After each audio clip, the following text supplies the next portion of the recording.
Hello बच्चों, sky learning में आपका फिर से स्वागत है। आज हम करेंगे ग्रेविटेशन का अगला क्वेश्चन। दो क्वेश्चन बोर्ड पे मैंने लिखे हुए हैं, आज ये दोनों सॉल्व करेंगे बच्चों। तो एक क्वेश्चन जो है वो आया था 2014 में, जो हमारा यहाँ पे 8वां क्वेश्चन है, और 2021 में दोबारा रिपीट हुआ है, और नेक्स्ट क्वेश्चन 2021 में आया। ठीक है बच्चों, स्टार्ट करते हैं। आपको एक डायग्राम दे रखा है, पहले क्वेश्चन के अंदर क्या लिखा है। इस डायग्राम के हिसाब से 4 पार्टिकल्स हैं हमारे पास, हर एक का मास m है। उसको हमने इस तरह से पोजीशन हमें दी हुई है, यहां रखा हुआ है। एक दूसरे से ये 2r डिस्टेंस, ये 2r डिस्टेंस, जो अपोजिट डिस्टेंस है, ये वाला डिस्टेंस हमें नहीं पता, ये हमें निकालना होगा। आपको करना क्या है, आपको इसमें जो म्यूचुअल अट्रैक्शन से ये घूमना स्टार्ट कर देगा, आपको इसकी स्पीड फाइंड आउट करनी है। क्वेश्चन को फिर से रिपीट करता हूं।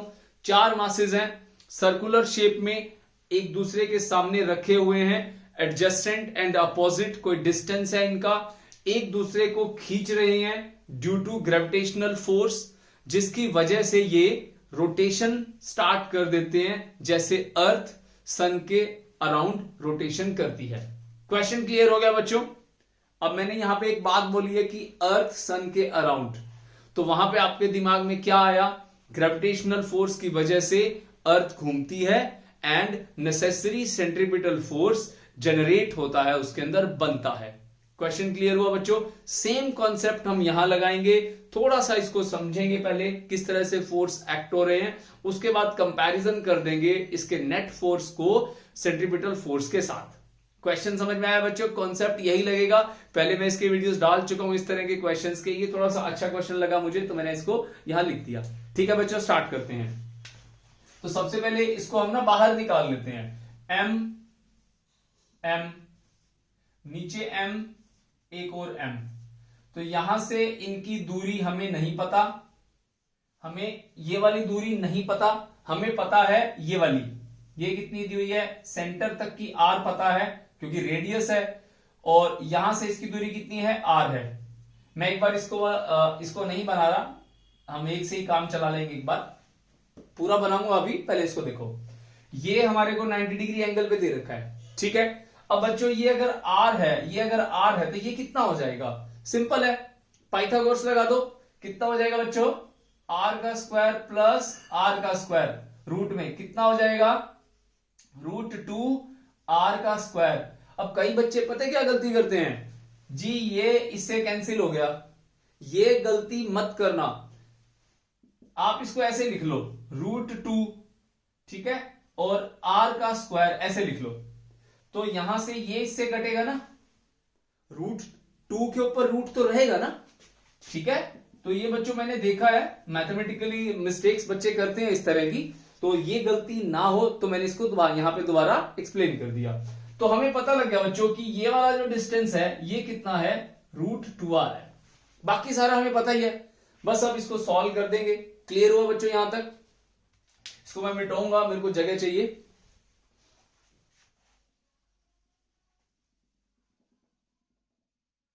ठीक है, तो ये वाला डिस्टेंस कितना हो गया बच्चों, √2r, और ये कितना है बच्चों, ये वाला r, तो टोटल कितना हो गया, ये टोटल ये वाला distance 2r, total distance 2r हो गया, ठीक है। अब कॉन्सेप्ट क्या है? कॉन्सेप्ट ये है, मुझे नेट फोर्स निकालना है और उसको कंपेयर करना है सेंट्रीपिटल फोर्स के साथ। क्लियर है बच्चों यहां तक? नेट फोर्स कैसे निकालेंगे? सिंपल है, 4 मासेस दे रखे हैं, चारों एक स्क्वायर शेप में वर्टेक्स पे रखे हुए हैं, चारों का अपने एक दूसरे पे जो फोर्स लग रहा है वो एक जैसा लग रहा है। निकालेंगे कैसे? देखो,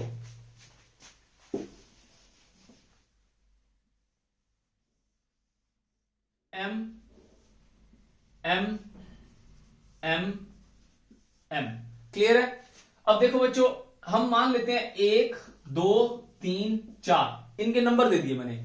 मुझे ये डिस्टेंस पता है, √2r है, ये डिस्टेंस पता है मुझे कितना है, ये वाला है हमारे पास, ये वाला नहीं बनाता मैं ये बनाऊंगा, ये वाला, ये है हमारे पास 2r। क्लियर है? 3 नंबर वाले पे 1, 2 और 4 मिलके फोर्स लगा रहे हैं। आप उस फोर्स को फाइंड आउट कर लो, यहां रख दो। क्लियर है? जो फोर्स 3 पे लगेगा वही इस पे लगेगा, वही इस पे लगेगा, वही इस पे लगेगा, सब पे सेम लगेगा। क्लियर है? 3 नंबर क्यों चूज किया? 3 नंबर इसलिए चूज किया क्योंकि यहां से समझाना थोड़ा सा इजी हो जाता है। देखना कैसे। अब 3 को 2 अपनी तरफ खींचेगा, ऊपर की तरफ। समझ में आ गया? इसका नंबर रख लो, मान लो F1। क्लियर है? और इसको 3 को 4 अपनी तरफ खींचेगा, इधर नंबर रख देते हैं इसका F2। समझ में आ गया भाई? एक ऊपर लगा रहा है F1, एक इधर लगा रहा है F2। 3 बेचारा क्या करेगा? ये कहेगा जी मैं ना तो तुम्हारी तरफ आता ना मैं इधर जाता, मैं तो आऊंगा बीच में, रिजल्टेंट। तो ये एंगल कितना है बच्चों? 90 डिग्री है। अब रिजल्टेंट कैसे निकालते हैं? ट्राइंगल लो वेक्टर एडिशन। समझ में आ गया? तो रिजल्टेंट कैसे निकालते हैं? F resultant. अभी नेट फोर्स नहीं है, रिजल्टेंट निकालना सिखा रहा हूं। रिजल्टेंट क्या होगा? रिजल्टेंट F1 का स्क्वायर F2 का square 2F1 F2 cos theta 90। Clear हो गया? तो F1 की वैल्यू कितनी है? अब देखो F1 mass same, mass same, mass same, mass same, distance भी सेम, तो मैं F1 और F2 को सेम लिख सकता हूं। F1 और F2 क्या है? सेम है। मैंने इसको F मान लिया, एक बार कैलकुलेशन आसान हो जाएगी। F का स्क्वायर cos 90 तो 0 होता है, छोड़ दो। कितना हो गया बच्चों ये? √2F। समझ में आ गया? अभी 2 मिनट पहले मैंने वो √2R वाला सिखाया था, √2F आ गया बच्चों। अब F की वैल्यू कितनी है यहां पे, वो फाइंड आउट कर लेते हैं। इन दोनों के बीच में कितना मास है? M। फोर्स कैसे निकालते हैं बच्चों? फोर्स निकालने का तरीका है, कौन सा फोर्स लग रहा है, बात ये होती है। फोर्स लग रहा है यहां पे gravitational force, Gm1m2 mm। R का स्क्वायर, R कितना है ये वाला डिस्टेंस? √2R square. तो F कितना आ गया? Gmm/2R का स्क्वायर। ये F आ गया बच्चों। क्लियर हो गया? यहां लिख देता हूं मैं, कितना आ गया? √2Gm² / 2R का स्क्वायर।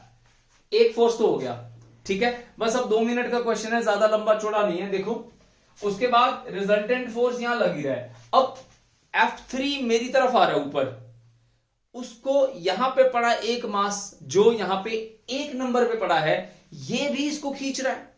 अब एग्जांपल लेता हूं, मान लो ये डस्टर, ठीक है, ये डस्टर है। इस डस्टर को मैं यहां धक्का मार रहा हूं, इधर उधर से कोई रस्सी बांध के इसको अपनी तरफ खींच रहा है, इधर से मैं भी धक्का लगा रहा हूं, तो क्या होगा? ये ज्यादा तेज चलेगा।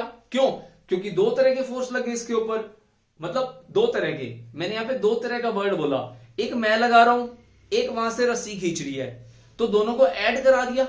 समझ में आ गया? सेम यहां पे इधर जो आपस में इन दोनों का फोर्स है वो हमारा कितना फोर्स है?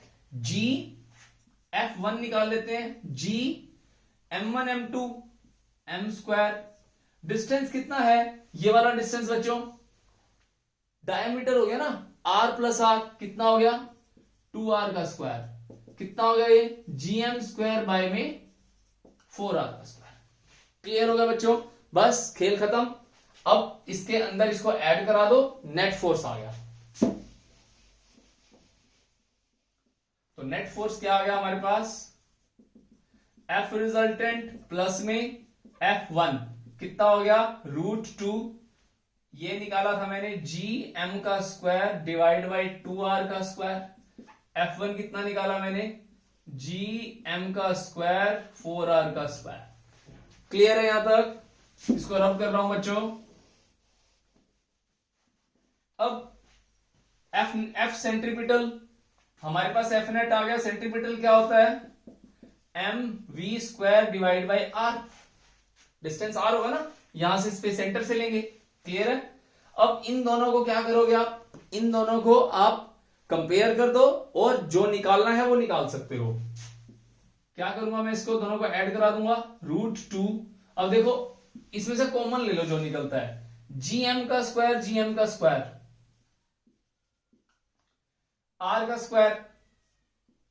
स्क्वायर 2 आ जाएगा ना। अगर मैं इसको ऐसे लिख दूं यहां से 2 क्लियर हो गया। जी एम का स्क्वायर 2r का स्क्वायर कॉमन आ गया, 2r का स्क्वायर कॉमन आ गया। यहां क्या बचेगा बच्चों, √2। यहां क्या बचेगा 1/2 इक्वल टू सेंट्रीपिटल फोर्स बटे आर। यहां पे मुझे m बड़ा लेना पड़ेगा क्योंकि m बड़ा है, ठीक है, इसको ध्यान रखना आप भी, ठीक है, जिस पे लग रहा हो उसके मास को रखना है। ओके, m से एक m कैंसिल हो गया, r से एक r कैंसिल हो गया। जो आपके पास v है उसका स्क्वायर हटा दो, रूट में ले आओ सामने वाली टर्म को, तो v कितना हो गया gm बटे 2r, और इसका एलसीएम ले लो, ये बन जाएगा 2√2 प्लस 1 डिवाइड बाई 2, ये सारा चला जाएगा हमारा रूट के अंदर। क्लियर है, समझ में आ गई बात। ऑप्शन में देख लो आप क्या मैच करता है आपका, हाफ GMR 2√2 प्लस 1 और 2 दूनी 4। यहां से देखो बच्चों 2 का स्क्वायर हो गया ना, 1/2 बाहर आ जाएगा, तो पहला ही ऑप्शन हमारा आंसर आ गया 1/2 GM बटे R 2√2 प्लस 1।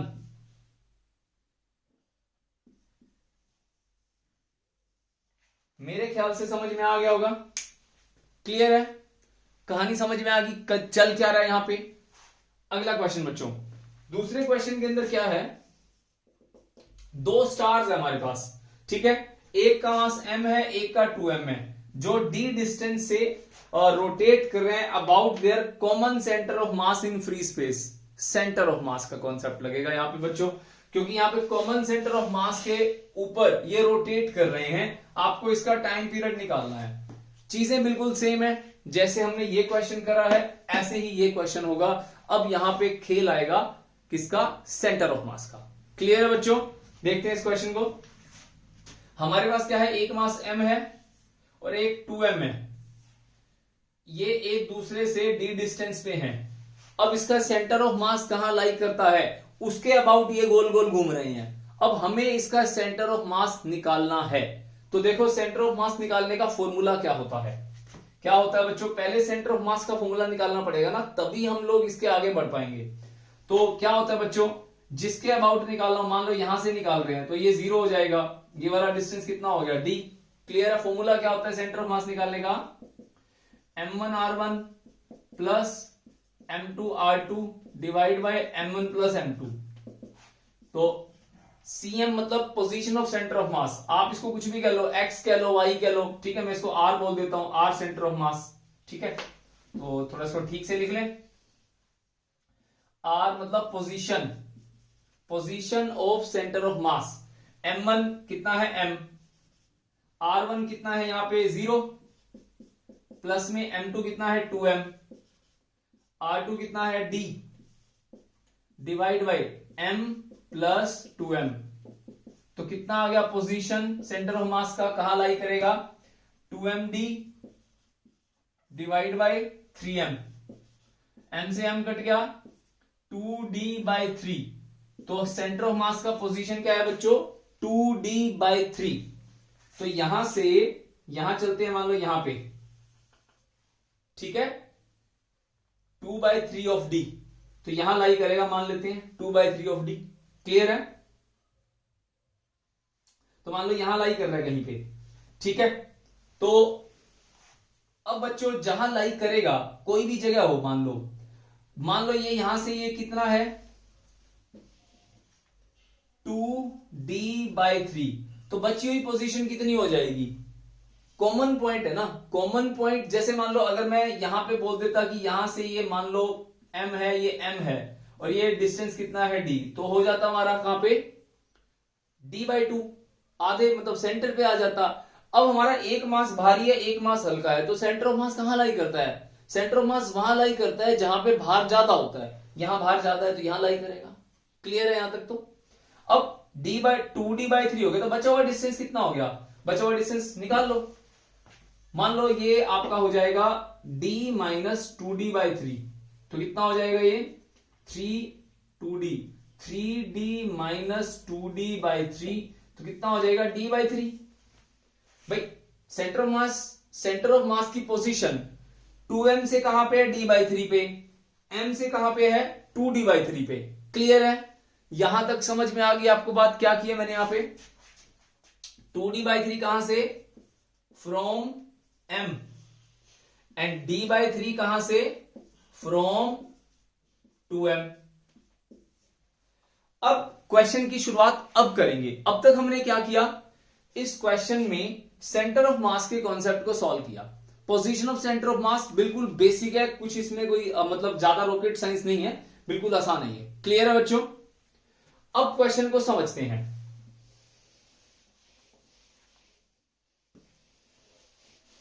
तो हमने निकाल लिया था पोजीशन, क्या आया था, 2d बाई 3, कहां से, m से, फ्रॉम m। तो m है, 2m है, यहां से यहां पे कोई पॉइंट है, इसके अबाउट ये गोल गोल घूम रहे हैं ऐसे। क्लियर हो गया यहां तक, एक्सिस है हमारा ये गोल गोल घूम रहे हैं। अब क्या करना है, गोल गोल घूमना। क्यों घूम रहे हैं, just because of their attraction force. कौन सा फोर्स, ग्रेविटेशनल। किसके इक्वल होगा, बोलो, कमेंट में डाल देना, इस बोलो टाइम स्टैम्प के ऊपर। कितना है, सेंट्रीपिटल फोर्स। क्लियर है, सेंट्रीपिटल फोर्स। तो ग्रेविटेशनल फोर्स कितना होगा, g कितना दूर है, m 2m दूरी है दोनों के बीच में, d का square, centripetal force m v square divide by r। अब r यहां पे कौन सा लेना है, जो आप यहां पे मास ले रहे हो उसकी दूरी लेनी है। तो सेंटर ऑफ मास का डिस्टेंस कितना था इसके लिए, 2d बाई 3। समझ में आ गया, इतनी बात क्लियर होगी। चलो एक बार मैं इसको हटा के मैं पहले फॉर्मूला लिख देता हूं, r mv square by r। r क्या है, ये है जो मास में यहां ले रहा हूं।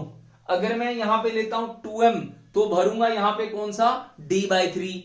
ठीक है, मैं लिख देता हूं ये भी, r is equal to d by 3 फ्रॉम 2m। क्लियर हो गया ना, ये बातें ध्यान रखनी है कि यहां पे कौन सा पॉइंट मैं कब चेंज करूंगा। 2m रखूंगा तो कितना आ जाएगा, d बाई 3, m रखूंगा तो 2d बाई 3। उसके बाद आपका खेल खत्म, बिल्कुल आसान है। अब v एक रिलेशन होता है, तो आपने पढ़ा होगा relation between linear speed and मतलब linear velocity and angular velocity. v is equal to omega r, एक फॉर्मूला होता है, v is equal to omega r। क्यों, हमें यहां पे टाइम पीरियड निकालना है।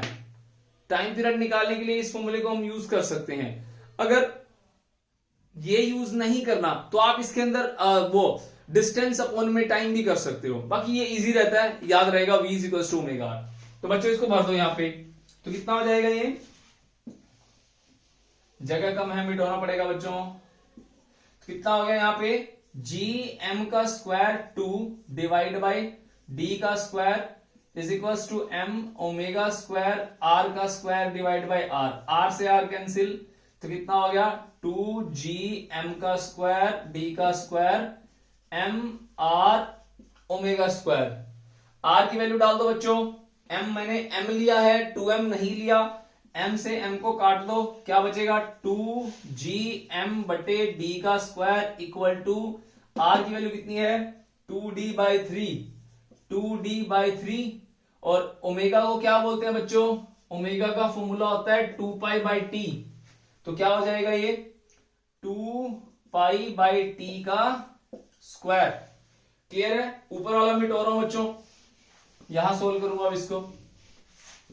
तो क्या बनेगा ये, 2gm बटे d का square equal to 2d by 3 4 pi square by T square. निकालना क्या है, टाइम पीरियड क्रॉस मल्टीप्लाई कर दो बच्चों, 2 से 2 कैंसिल हो गया, टी स्क्वायर उधर चला गया equal to 4 pi square, d ऊपर आ गया, d cube divide by 3, gm नीचे आ गया बच्चों, gm यहां आ गया, t का स्क्वायर है, स्क्वायर रूट दोनों तरफ हो जाएगा, तो बचेगा क्या आपके पास, t equal to 2 pi root d cube अंदर रखो, बाई में 3gm, ये आपके पास आपका आंसर आ गया। और कौन सा ऑप्शन बनता है आपके पास बच्चों? ये 2 pi D cube 3gm, B option, B आपका आंसर आ गया बच्चों। तो दोनों कॉन्सेप्ट अच्छे थे, कॉन्सेप्ट सेम था दोनों के अंदर। ग्रेविटेशनल फोर्स और सेंट्रीपिटल फोर्स को क्या करो, कंपेयर करो। बट इसमें जो तरीके यूज होते हैं, आपको निकालना क्या है, मासेस की लोकेशन क्या है, उनके बीच का डिस्टेंस क्या है, इसके लिए बेसिक मैथमेटिक्स आपका बहुत अच्छा होना चाहिए बच्चों। ध्यान रखो इस क्वेश्चन, इन जैसे क्वेश्चंस को जब भी करते हो तो पूरा अवेयरनेस रखा करो क्वेश्चन के ऊपर, क्या क्या पूछ रहा है, समझ में आ गया। जैसे यहाँ पे m था, ठीक है, डिस्टेंस यहाँ पे r है, ठीक है, तो r किसके रिस्पेक्ट में है, m से सेंटर ऑफ मास कितना दूर है, 2m से सेंटर ऑफ मास कितना दूर है। चलो ठीक है बच्चों, बाय बाय, टेक केयर।